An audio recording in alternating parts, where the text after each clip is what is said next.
Glória a Deus. Vamos ler capítulo 3, a partir do versículo 1.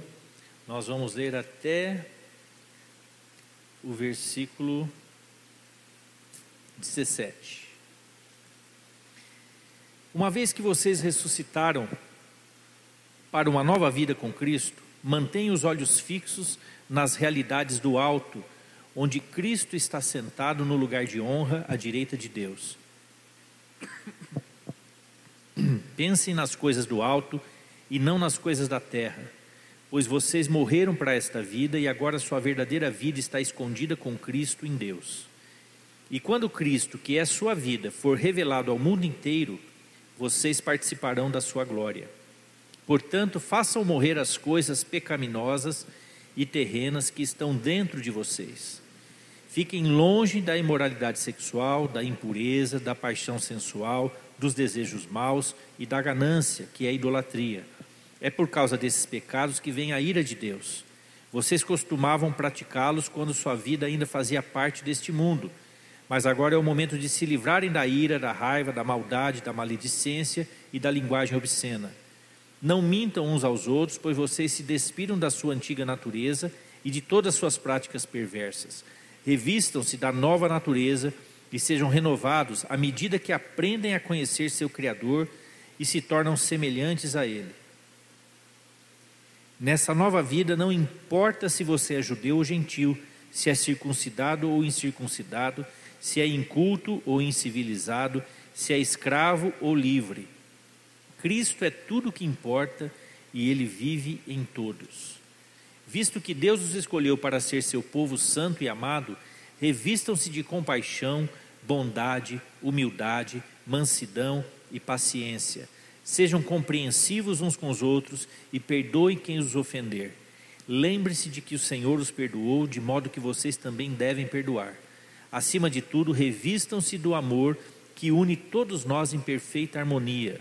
Permitam que a paz de Cristo governe o seu coração, pois como membros do mesmo corpo vocês são chamados a viver em paz. E sejam sempre agradecidos. Que a mensagem a respeito de Cristo, em toda a sua riqueza, preencha a vida de vocês. Ensinem e aconselhem uns aos outros com toda a sabedoria. Cantem a Deus salmos, hinos e cânticos espirituais com o coração agradecido. E tudo o que fizerem ou disserem, façam em nome do Senhor Jesus, dando graças a Deus, o Pai, por meio dele. Amém? Eu, às vezes, gosto de pegar um texto assim, pensar um texto de ensino dos apóstolos, de uma carta, que mostra a vida normal de um cristão. Como deve ser a vida normal? A gente, muitas vezes, eu já falei isso outras vezes, mas a gente muitas vezes pensa que a vida de um cristão, ela precisa ser sobrenatural o tempo todo, tem que acontecer grandes coisas o tempo todo.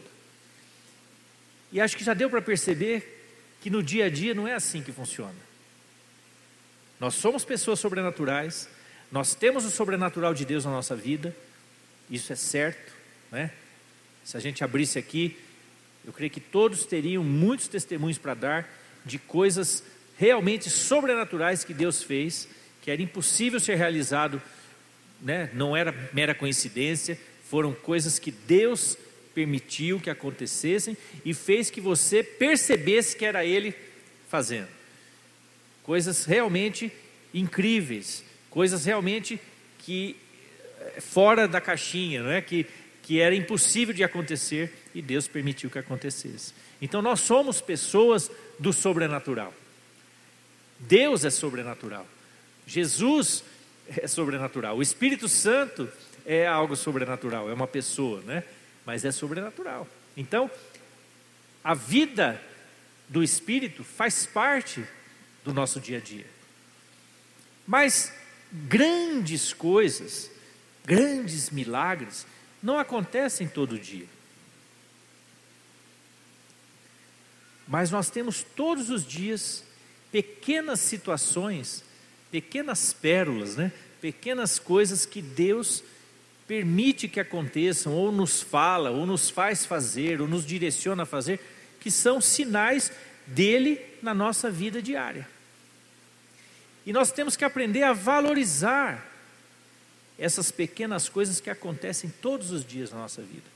Temos que ter olhos, ouvidos, atenção voltada para essas coisas, porque elas acontecem.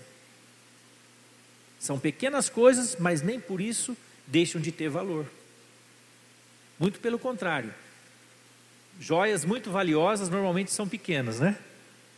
Um diamante, uma pérola, uma esmeralda, são coisas pequenas, mas que têm grande valor. Nós às vezes olhamos na palavra de Deus, e aqui, é claro, é um resumo, né, dos melhores momentos, né? Eu creio que a Bíblia é um resumo dos melhores momentos, né? A palavra mesmo diz que João fala, né, que se fosse escrever tudo que Jesus fez ou falou, talvez não caberia em todos os livros que se escrevessem na terra. Então é um resumão, né? Os melhores momentos de tudo aquilo que aconteceu.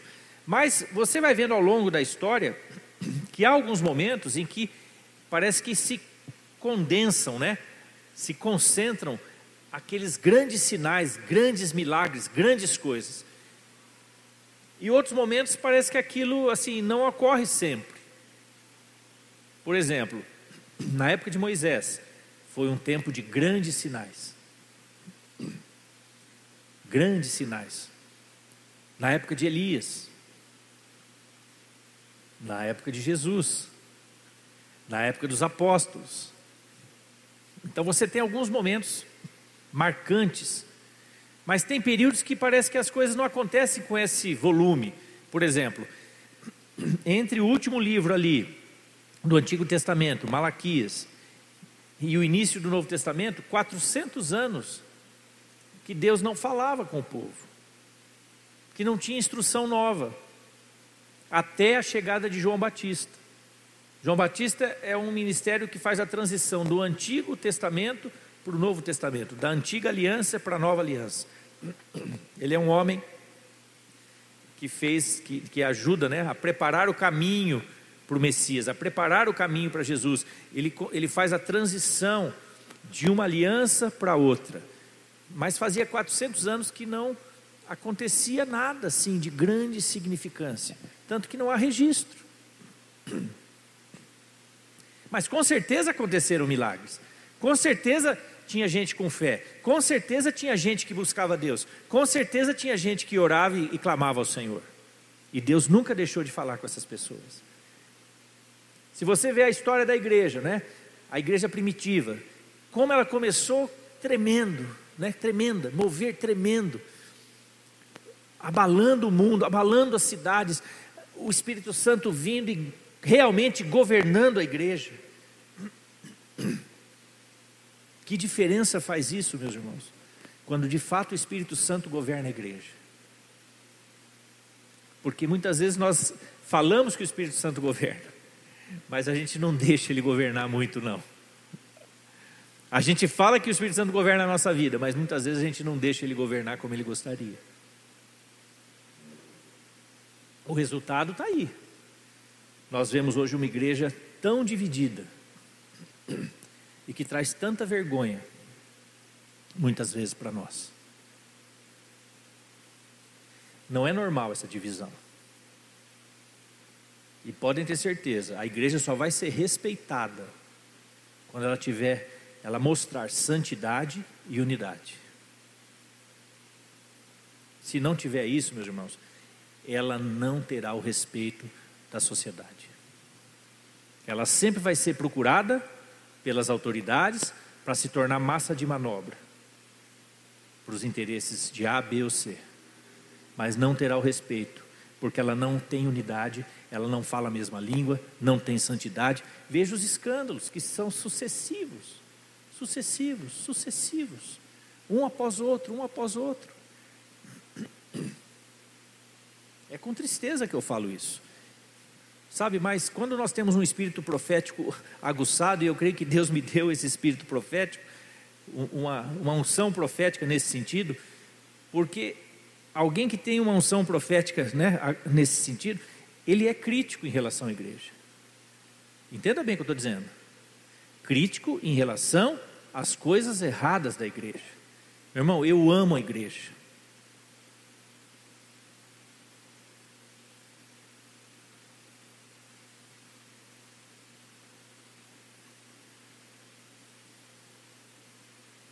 Eu sonho com a igreja restaurada, santa, preparada para o casamento. Uma igreja que glorifica Jesus de verdade. Às vezes eu me sinto até ingênuo por pensar assim.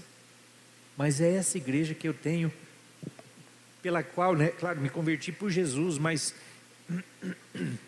logo eu também me apaixonei pela igreja, no sentido de amar a igreja, de buscar edificar a igreja, de buscar fazer com que ela seja edificada, desde o começo, desde os meus 18 anos.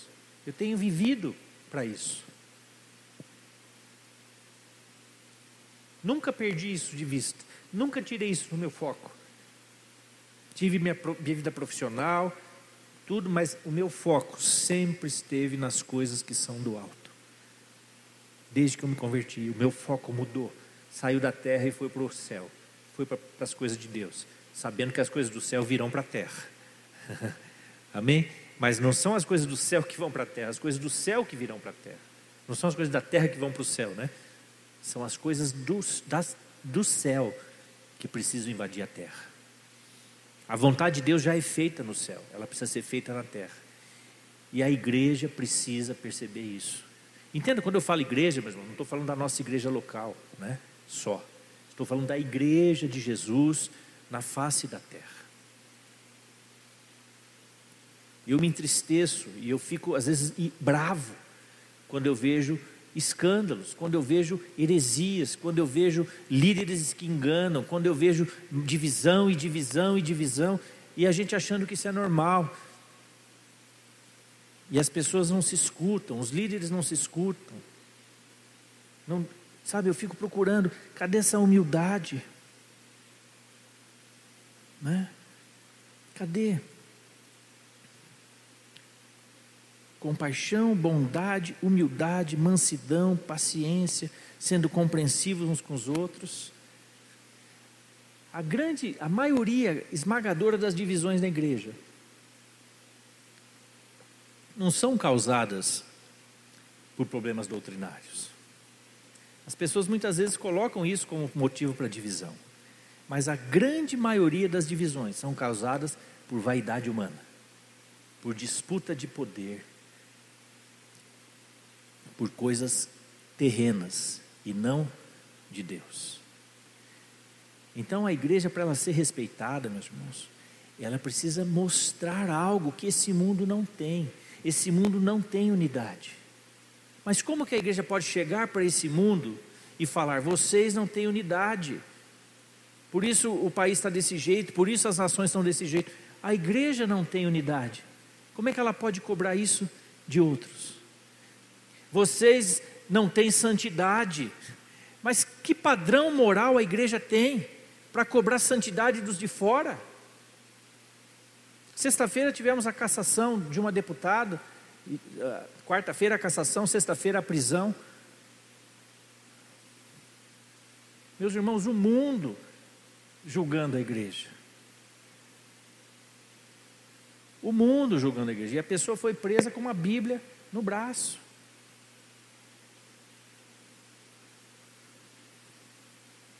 É uma vergonha isso. É uma vergonha.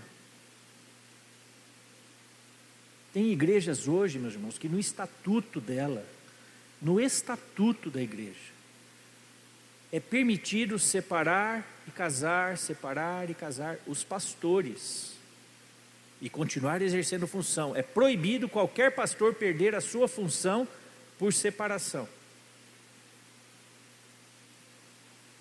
Tem uma outra denominação que o camarada, para ser pastor, ele precisa ser vasectomizado, senão ele não é aceito como pastor. Eu não sabia disso, me deixou. Precisa fazer vasectomia, senão não pode ser aceito como pastor. Porque há muita rotatividade, então para evitar que né? Que deixe filhos por aí, para evitar que tenha problema financeiro com filhos, né? Acionando igreja. Eles dizem que é para os filhos não ficarem traumatizados por muitas mudanças, mas eu duvido que a motivação maior seja essa. Vocês estão entendendo como é que uma igreja assim pode cobrar alguma coisa desse mundo? Como é que uma igreja assim vai abalar o inferno? Sabe o que o diabo faz quando ele vê uma igreja assim? Ele rola de rir, ele dá risada.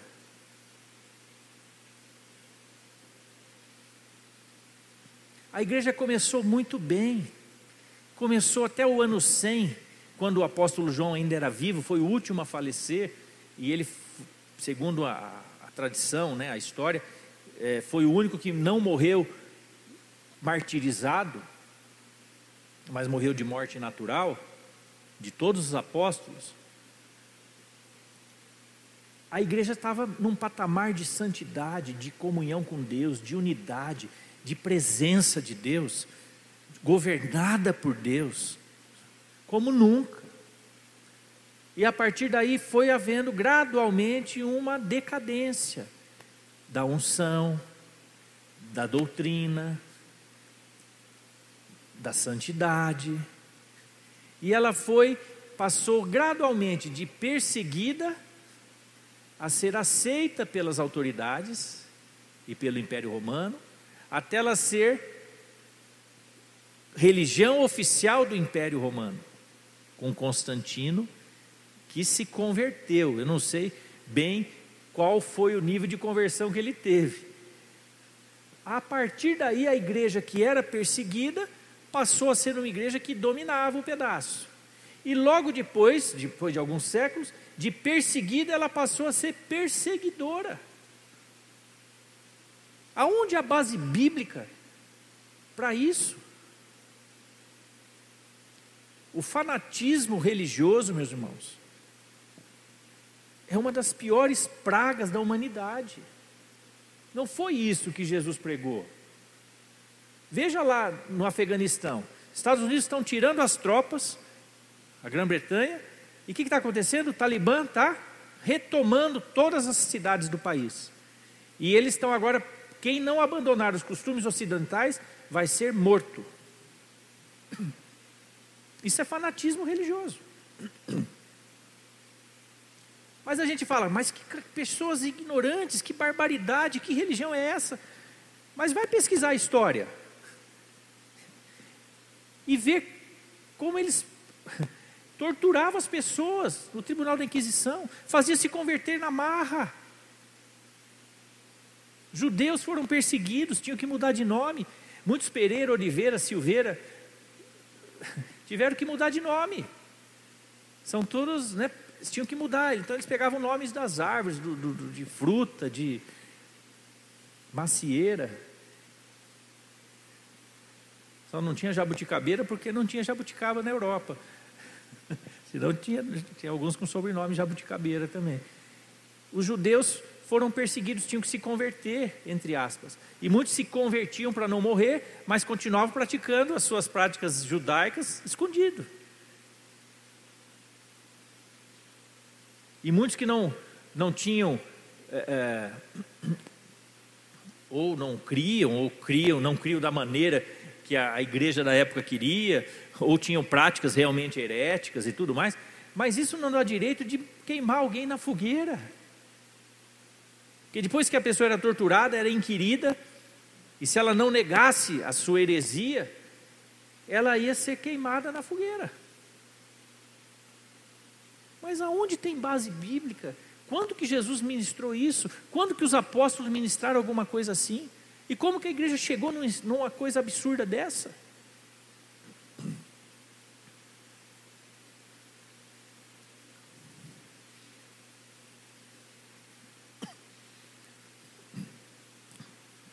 Nós estamos vivendo um tempo que nós precisamos voltar para as coisas simples da palavra, para o ensino puro da palavra. A palavra pura e simples. Uma igreja que tem unidade, uma igreja que tem santidade, ela abala esse mundo. Mas para ter unidade e santidade, ela precisa ter a presença de Deus. Ela precisa ter a presença de Deus. Porque é isso que produz santidade, é isso que produz unidade. Se você ler aqui, tem tanta doutrina nesse texto, nesses 17 versículos. O apóstolo Paulo, o título aqui é Instruções para a Nova Vida. Pessoa que nasce de novo, Paulo vai falando, olha, vocês que já ressuscitaram por uma nova vida em Cristo, agora mantenham os olhos fixos nas realidades do alto. Ele chama de realidades do céu. Não é uma fantasia, não é uma historinha, são realidades celestiais. Fala, mantenha os seus olhos fixos nas realidades do céu.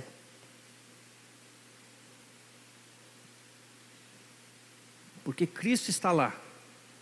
Pensem nas coisas do alto e não nas coisas da terra. Vocês morreram para essa vida, e agora a sua verdadeira vida está em Cristo. Façam morrer as coisas pecaminosas e terrenas, que estão aonde? A minha versão fala dentro de vocês. Meus irmãos, o pecado não está fora.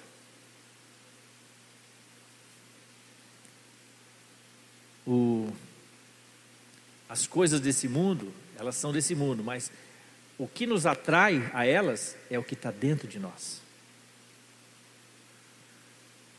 Amém? Os nossos maiores inimigos não estão fora, estão dentro de nós. Os maiores inimigos, por exemplo, de Israel, não são os inimigos externos. Os inimigos externos é fácil deles atacarem. O maior problema de Israel são os inimigos que moram juntos com eles. Estão lado a lado. E de repente uma bomba explode, um homem-bomba explode. Esses são os maiores inimigos, porque você nunca sabe aonde eles estão, quem é quem.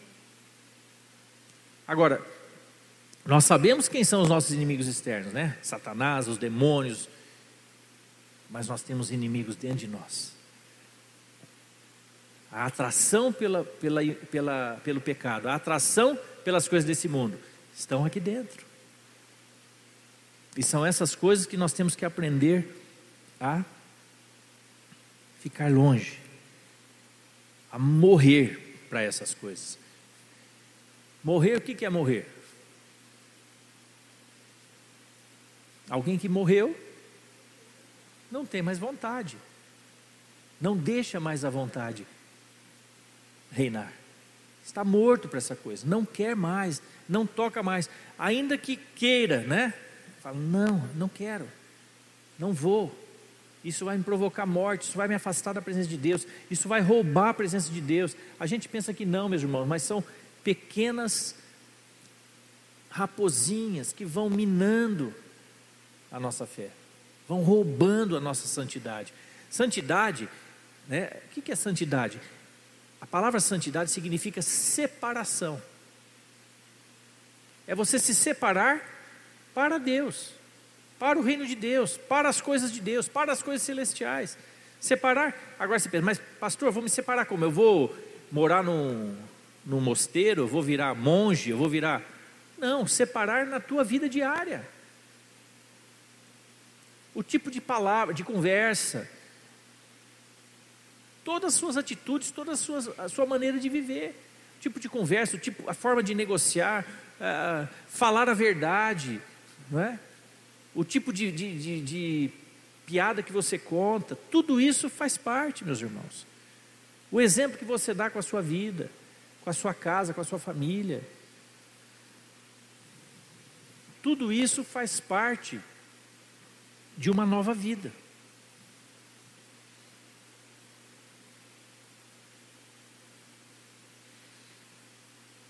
Agora é o momento, né, de se livrar da ira, da raiva, da maldade, da maledicência, da linguagem obscena. Não mintam uns para os outros, pois vocês se despiram da sua antiga natureza e todas suas práticas perversas. Revistam-se da nova natureza e sejam renovados à medida que aprendem a conhecer seu Criador e se tornam semelhantes a Ele. Olha que coisa tremenda, meus irmãos. À medida que nós aprendemos a conhecer a Deus, conhecer o nosso Criador, nós vamos nos tornando semelhantes a Ele, no nosso caráter vai sendo transformado, a nossa linguagem, a nossa maneira de pensar, os nossos sonhos, nossos projetos, os nossos valores, a nossa linguagem, as coisas do reino vão passando a fazer parte da nossa vida, do reino de Deus, da palavra de Deus. Tem outro sentido.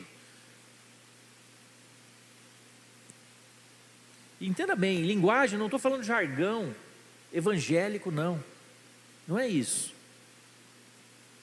Não é um paz do Senhor que te carimba como crente na testa, só porque a pessoa fala paz do Senhor. É muito além disso. Não é? É o que eu falo, o que sai da minha boca, que tipo de palavra sai da minha boca, palavras de bênção ou palavras de maldição, palavras que trazem vida ou palavras que trazem morte, palavras que trazem amor, alegria ou palavras que trazem divisão, contenda, confusão. O que sai da minha boca? Isso sim é linguagem do reino. Não pegar jargão evangélico, está amarrado em nome de Jesus, o sangue de Jesus tem poder, paz do Senhor, paz da Senhora. Tudo bem você falar paz do Senhor, pode falar paz do Senhor para mim que eu respondo paz da Senhora. Não, paz do Senhor, eu vou sempre responder. Eu tenho uma piada que eu conto, né? Que o camarada nunca tinha ido numa igreja, chegou a primeira vez na igreja e aí terminou o culto, as pessoas se cumprimentando, paz do Senhor, paz do Senhor. Chegou uma mulher, cumprimentou ele, falou, paz do Senhor. Ele falou, paz da Senhora. Nunca tinha ouvido falar isso, né? Então, amém. Você pode falar graça e paz, paz do Senhor, a paz. São saudações que, de certa maneira, nos identificam. Amém? Eu não estou falando, quando você fala isso com verdade, está tudo certo. Mas falar isso como um jargão, aí não dá. Né? Fala a paz do Senhor e desaba falar mal do irmão. Né? Que paz é essa que você está trazendo para o ambiente? Você está trazendo paz ou você está trazendo discórdia? Você já viu gente que fala paz do Senhor e pá, começa a malhar o outro? Que paz é essa? Você está trazendo que paz para o ambiente? A paz do Senhor, o que você está falando quando você fala paz? A paz do Senhor que está em mim, eu quero que venha para você, que também esteja com você. É isso que quer dizer quando eu falo a paz do Senhor. É nesse sentido, eu tenho a paz de Deus na minha vida, eu quero que a paz de Deus também esteja com você. Mas muito mais do que falar essa senha, é falar coisas que edificam. Procurar olhar o que a pessoa tem de bom. A gente tem muito mais olhar para ver os defeitos do outro. E muito pouco olhar para ver as qualidades. Mas procura ver as qualidades, procura ver o lado bom, o que as pessoas fazem de bom. Procura ver o quanto elas já estão parecidas com Jesus. Procura ver Jesus na vida do outro. Ver o que nela já tem de Deus. O que já tem de nova criatura, de novo nascimento na vida dela.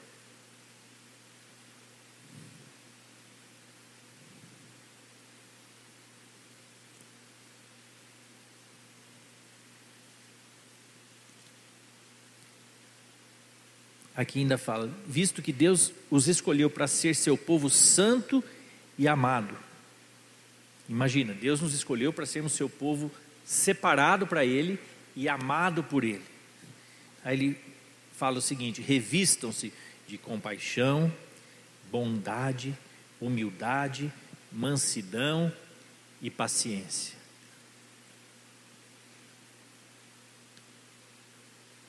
Como falta isso hoje? No mundo, nem se fala, mas na igreja também.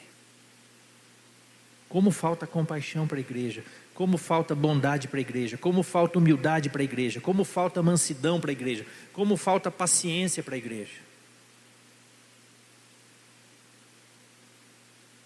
Eu estou falando isso porque eu tenho visto, eu tenho convivido, né, com pessoas e eu vejo a falta de mansidão, a falta de paciência, a falta de humildade. Sabe, irmãos, a igreja cresceu muito no Brasil e isso deixou ela arrogante.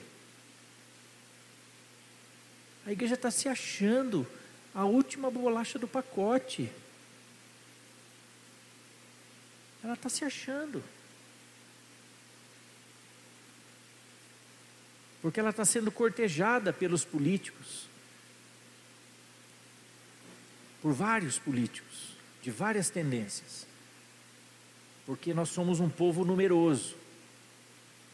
E de certa maneira disciplinado.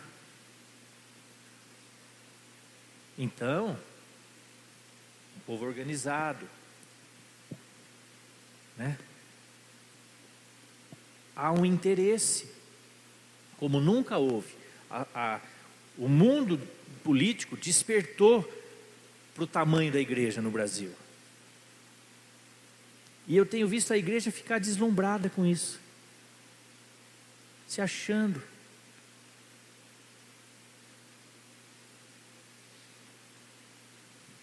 Meu irmão, isso pode ser uma grande armadilha para a igreja, um grande laço, se a igreja não tiver maturidade. Maturidade para esse momento. A igreja precisa ter sabedoria em Deus, maturidade em Deus, para não se deixar seduzir por propostas desse mundo. Você imagina quando Constantino chegou para os cristãos e propôs deles se tornarem religião oficial do império. Quem não gostaria? Quem falou não? Claro, maravilha! Imagina, de ser comido por leão, agora passar a ser honrado pelo imperador. Quem que não gosta? Quem que não é melhor? Comer da comida do imperador ou ser comida de leão? O que é melhor? Comer a comida do imperador. Mas foi um grande problema para a igreja. Aquilo que poderia ser uma força se tornou fraqueza. Aquilo que poderia ser vitória se tornou em derrota.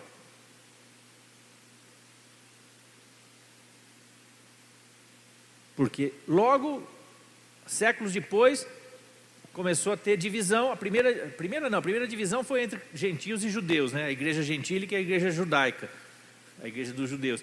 Mas a segunda divisão da história qual foi?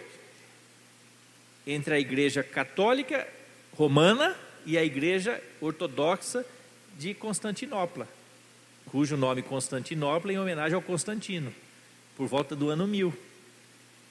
Mas não foi divisão doutrinária. Tanto que você olha a liturgia católica e a liturgia ortodoxa, são muito parecidas. A divisão foi política. O Império Romano tinha chegado ao fim e tinha dois polos de poder disputando. Em Roma, o Papa e o Patriarca, lá em Constantinopla. Chegou a um ponto que dividiu a igreja oriental e a igreja ocidental. Depois teve a divisão entre protestantes, né? Martinho Lutero e outros e tudo mais. Mas já foi uma outra história, aí já foi diferente. Aí já foi uma revelação de Deus, foi Deus trazendo luz sobre a palavra e trazendo um frescor novo, né? E houve a reforma, né, na verdade. Na verdade, Lutero nunca se denominou protestante e nunca quis sair da igreja. Ele queria reformar a igreja, queria que a igreja olhasse para as verdades da palavra de Deus.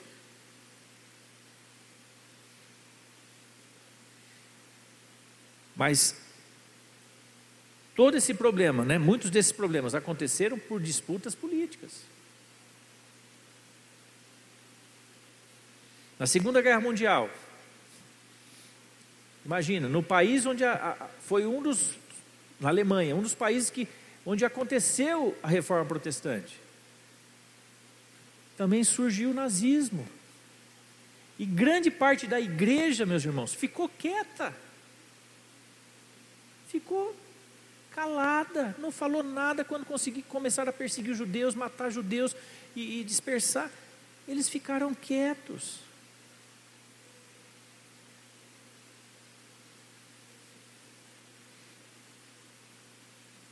O perigo do poder desse mundo se misturar com o poder do céu.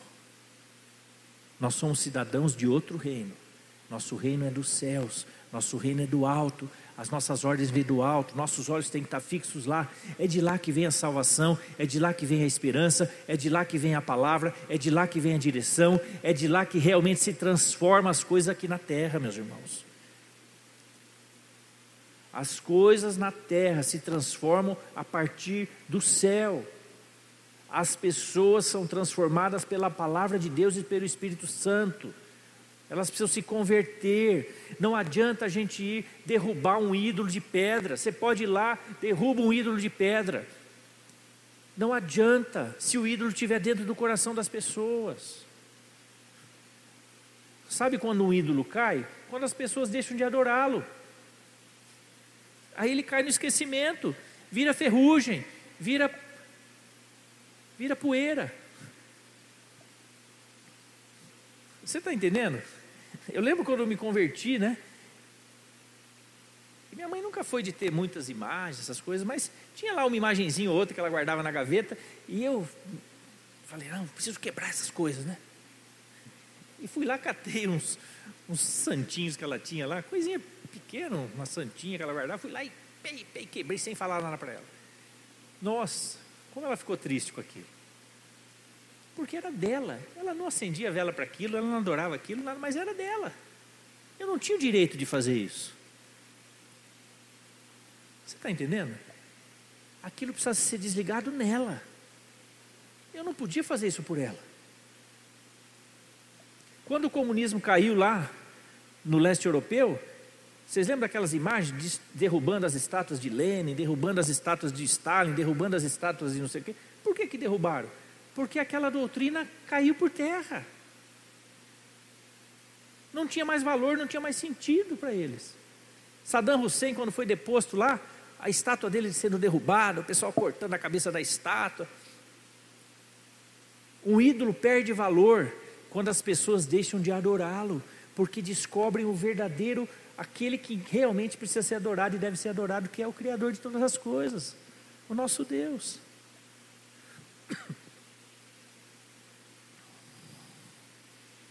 Essa é a diferença da fé que nós cremos dessas outras fés.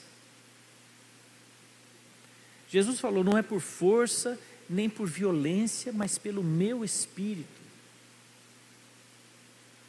A palavra também fala que os mansos e humildes, né? Os mansos herdarão a terra. E Jesus fala assim, aprendei de mim, que sou manso e humilde de coração. Uma pessoa mansa de coração, eu já falei isso um tempo atrás, o que é uma pessoa mansa? Não é uma pessoa bobona, que não reage a nada, não. É uma pessoa que, tendo condições de reagir, faz a opção por não reagir. Podendo dar o troco, não dá o troco. Podendo revidar, não revida. Podendo contra-atacar, não contra-ataca. Abre mão, dá outra face. Como eu não tenho escutado mais alguém falar sobre dar outra face no meio da igreja? Não tenho ouvido, meu irmão. Faz muito tempo que eu não escuto uma palavra de um líder falando, igreja, dá outra face. Eu vejo uma igreja que está o tempo todo reagindo. Precisamos nos mobilizar, precisamos lutar, precisamos fazer isso, precisamos falar. Amém. Tem momentos que precisamos realmente. Mas a nossa luta não é essa. Daqui a pouco nós vamos, só falta eu ouvir daqui a pouco falarem para a igreja pegar em armas para defender os templos abertos. como eu já vi gente falando por aí. Só está faltando isso. E aí nós vamos virar os talibã do Brasil. Meu irmão, me poupe. Isso é do diabo. Esse tipo de palavra é do capeta. Não tem base bíblica para isso. Não tem. Não é essa a nossa atitude, não é essa. Você não vê isso em nenhum lugar. Você não vê os apóstolos reagindo com armas. O único que fez isso foi Pedro, e Jesus deu uma dura nele, mandou ele guardar. Ele deixou comprar as espadas, porque tinha que acontecer isso para ele poder ensinar.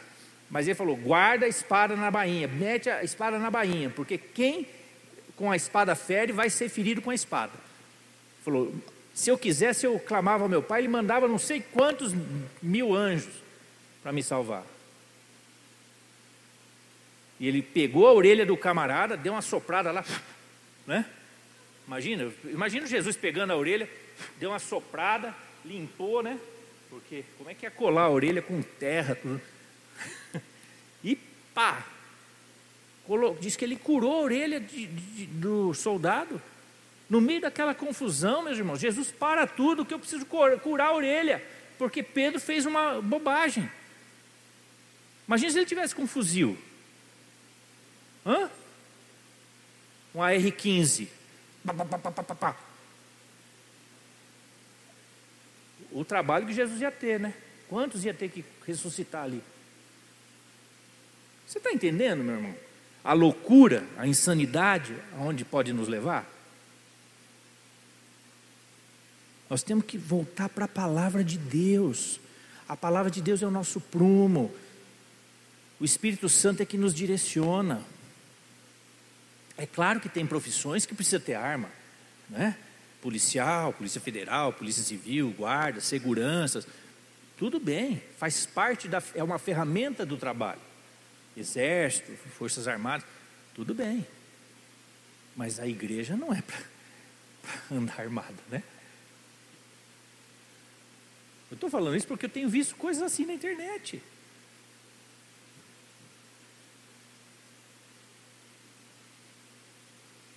Isso me preocupa muito. Porque eu não vejo o Espírito de Cristo nisso. Eu não sei, às vezes eu fico pensando: Deus, eu estou fora do normal? Eu estou fora de órbita? Eu falo: não é possível. Porque eu não consigo entender, eu não consigo achar lugar na palavra para essas coisas. Eu vou na palavra de Deus, o Espírito Santo me leva para isso aqui. Revistam-se de amor, que une todos nós em perfeita harmonia. Permitam que a paz de Cristo governe o seu coração. Pois como membros do mesmo corpo, vocês são chamados a viver em paz. E vivam sempre agradecidos. Eu vou para a palavra, o Espírito me mostra essa ênfase o tempo todo. Mansidão, seja humilde, seja manso, compaixão, bondade.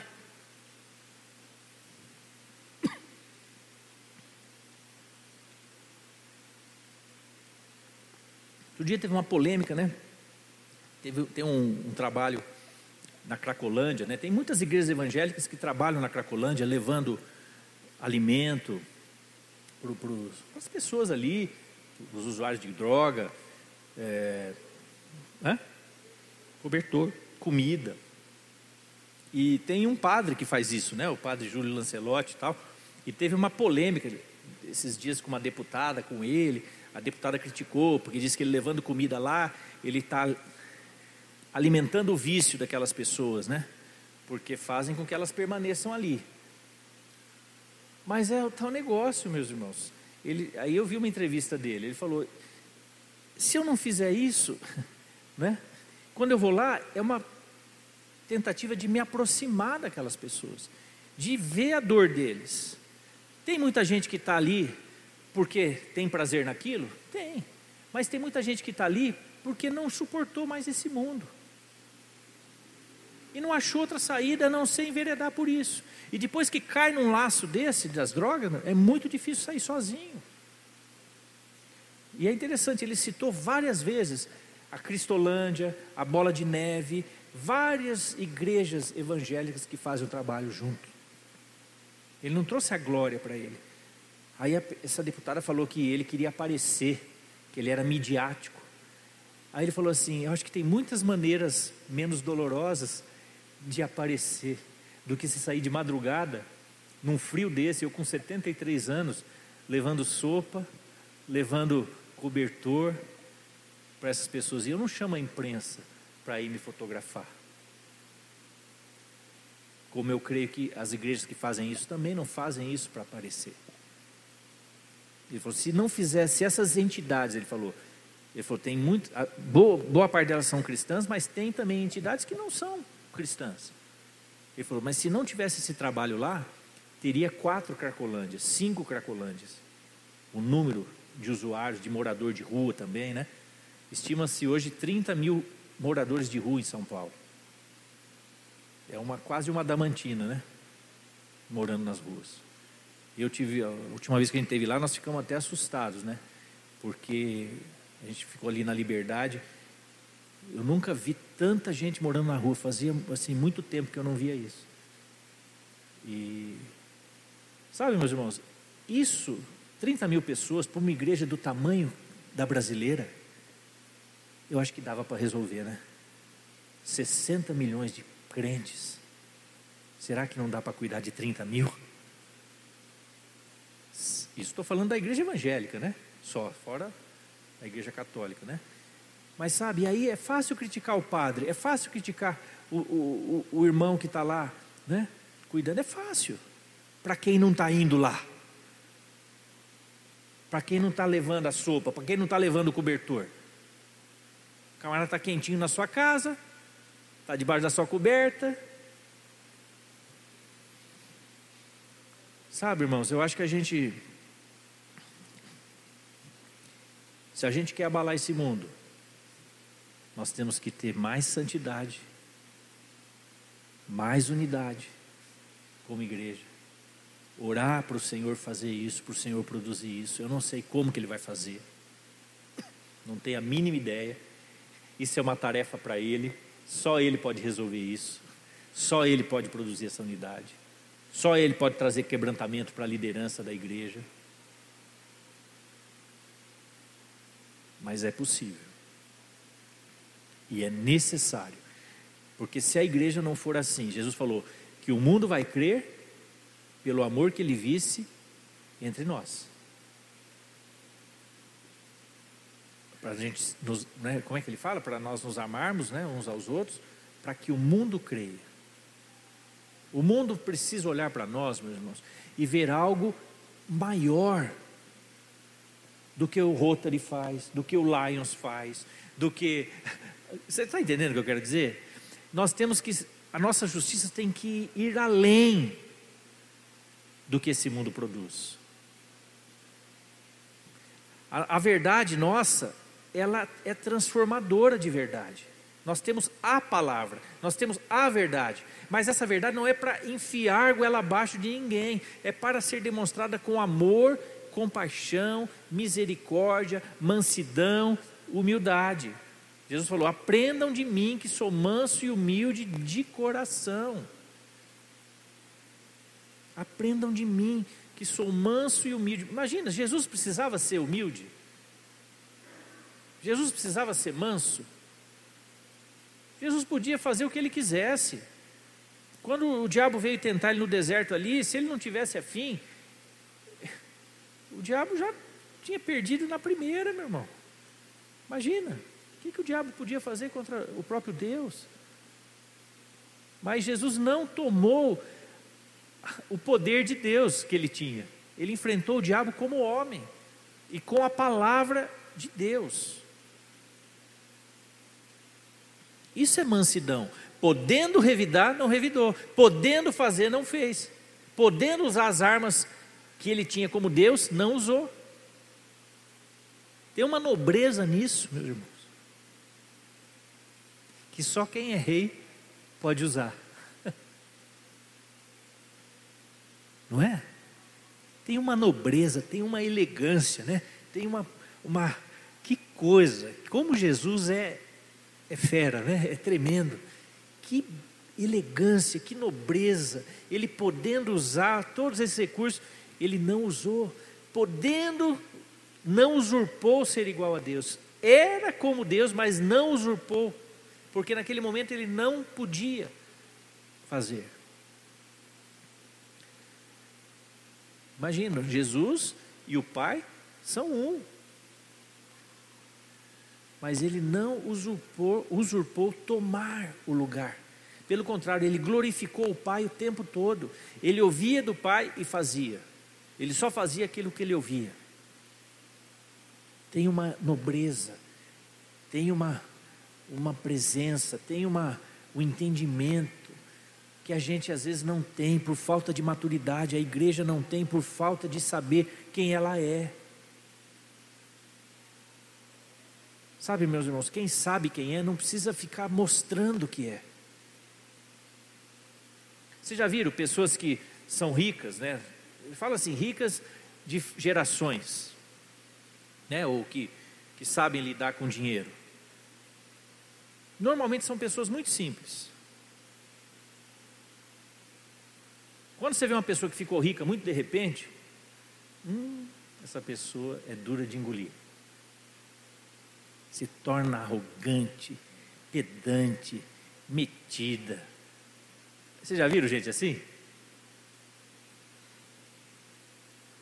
Sabe? Quem sabe quem é em Deus, não precisa provar nada para ninguém. Ele precisa viver a vida cristã normal. Precisa dar um bom testemunho. E ele precisa ser conhecido no céu e no inferno. É o que eu sempre digo. O inferno tem que saber quem você é. O céu tem que saber quem você é. E aí o teu testemunho também, as pessoas vão saber quem você é. Outro dia, eu estava até conversando com o Donizete, ali na frente de casa, passou uma pessoa e fez uma piada sem graça. Que na hora eu nem tive muita reação assim, você fica... E eu achei, depois fiquei pensando, poxa, isso é uma afronta fazer uma piada dessa. Da forma como ele falou. Mas passou, né? Passou alguns dias, ele encontrou com o meu filho na rua, falou, fala pro seu pai lá, me desculpar, viu? Aquele dia lá eu fiz como brincadeira aquilo lá. Eu não falei nada para ele. Acho que ele viu a minha cara, sei lá o que ele... Ou depois ele ficou envergonhado da piada sem graça que ele fez. E mandou pedir desculpa. Sabe, irmãos, as pessoas têm que olhar para nós e têm que ter esse tipo de respeito. Não porque a gente é alguma coisa, mas porque elas têm que ver que nós temos Deus na nossa vida, tem a presença de Deus na nossa vida.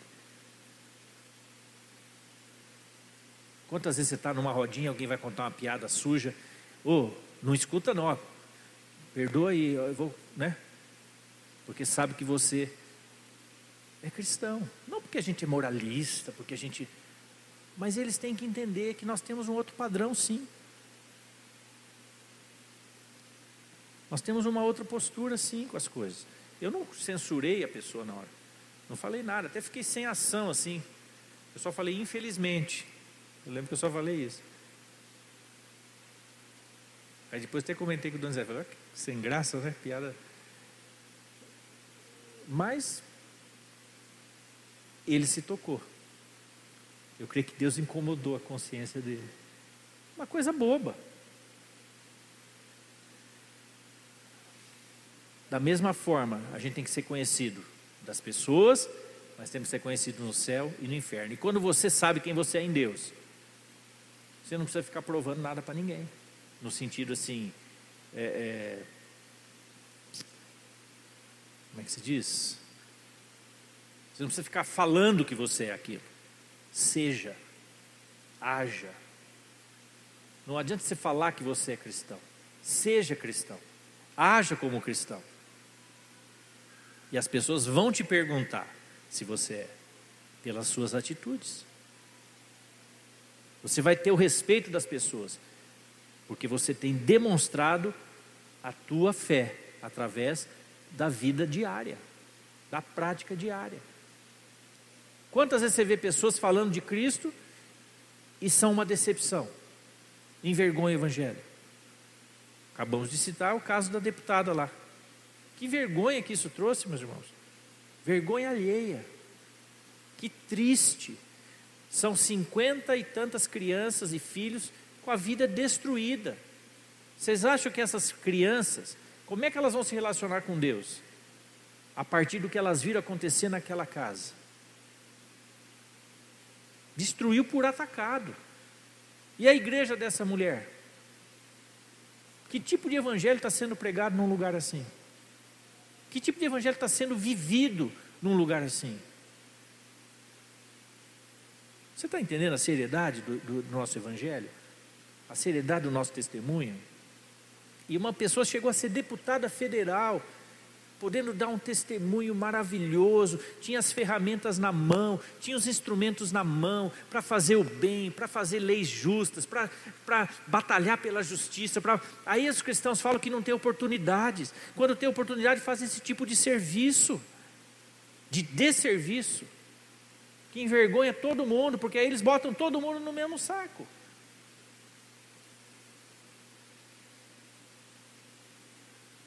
O mundo não sabe separar direito quem é quem.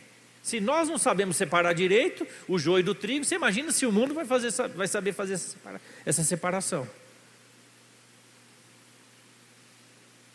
Amém? Vivam a vida cristã normal diariamente. Dê um bom testemunho todos os dias. Seja um cristão que fale, né, mas que tenha atitude cristã. Pequenas coisas, meus irmãos, sabe? Pequenos gestos. Não fique esperando um grande milagre. Creia no pequeno milagre diário. Seja grato, tenha um coração agradecido, como o apóstolo Paulo está dizendo.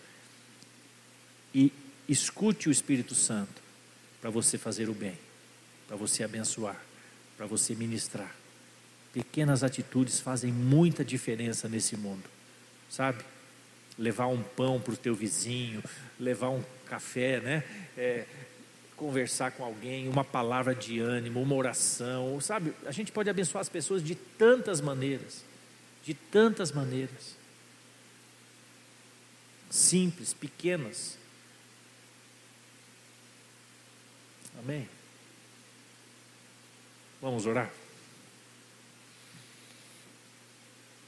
Oh Jesus, Senhor, nós queremos pedir perdão porque muitas vezes nós não conseguimos ter essa mansidão, nós não conseguimos ter compaixão como deveríamos, não conseguimos ter misericórdia como deveríamos, não conseguimos ter essa humildade. Às vezes a gente é arrogante, a gente sai julgando o outro, a gente sai atropelando o outro. Senhor, oh Deus, tem misericórdia da sua igreja, Pai. Tem misericórdia da sua igreja no Brasil. Perdoa o nosso pecado, Senhor. Perdoa a arrogância da sua igreja.